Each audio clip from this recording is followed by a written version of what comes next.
ကျွန်တော်ဒီနေ့တင်ဆက်ပေးမှာကတော့ဂမီယပညာကိုဘယ်လိုစတင်လေ့လာရမလဲဆိုတာကိုပါဇလန်းလေးမစခင်ကျွန်တော်တို့ channel လေးကိုအပေါင်းလေးနှိပ်ခဲ့ပေးပါဦး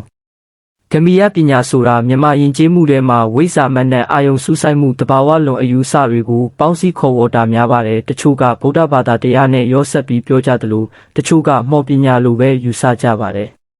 ဒါပေမဲ့အန္တရာယ်ရှိနိုင်တဲ့မဏ္ဍထိခိုက်စေတဲ့အစီရင်လူကိုထိန်းချုပ်ဖို့လုပ်တဲ့နည်းတွေကိုတော့မလေ့လာသင့်ပါဘူးဂမီယပညာကိုစိတ်ဝင်စားရင်ဒီလိုမျိုးလုံခြုံပြီးအသိပညာရစေတဲ့ဘက်ကနေစလေ့လာနိုင်ပါတယ်မြန်မာဝိဇ္ဇာသမိုင်းလေ့လာပါစိတ်ဝင်စားဖွယ်ရာပုံကိုယ်တွေဘိုးဘိုးအောင်အင်းဝဘိုးဘွားဦးဖိုးခေါင်သူတို့အကြောင်းတွေကတကယ်သမိုင်းဒဏ္ဍာရီယုံကြည်ချက်ရောနေတာများလို့အကုန်မှန်လို့မယူပဲလေ့လာသင့်ပါတယ်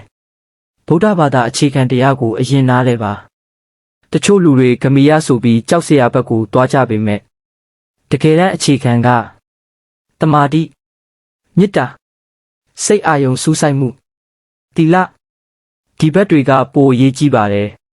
တရားထိုင်ခြင်းတမာတိလေ့ကျင့်ခြင်းစိတ်တည်ငြိမ်လာရင်လူတွေဂမီယဆန်တဲ့လို့ခံစားရတဲ့အတွေ့အကြုံတချို့ကိုနားလည်လာတတ်ပါတယ်စာအုပ်ရိုးရာပုံပြင်ရာဇဝင်တွေဖတ်ပါမြန်မာဝိဇ္ဇာပုံပြင်သူတန်ဇလံရာဇဝင်တွေကမန္တန်အင်းအိုင်ကျောင်းများ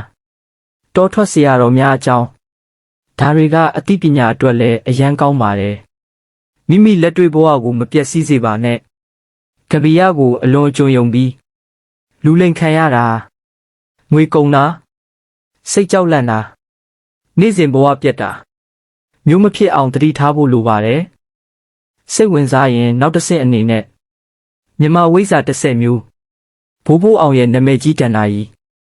သူတန်ဂမီယအယူဆ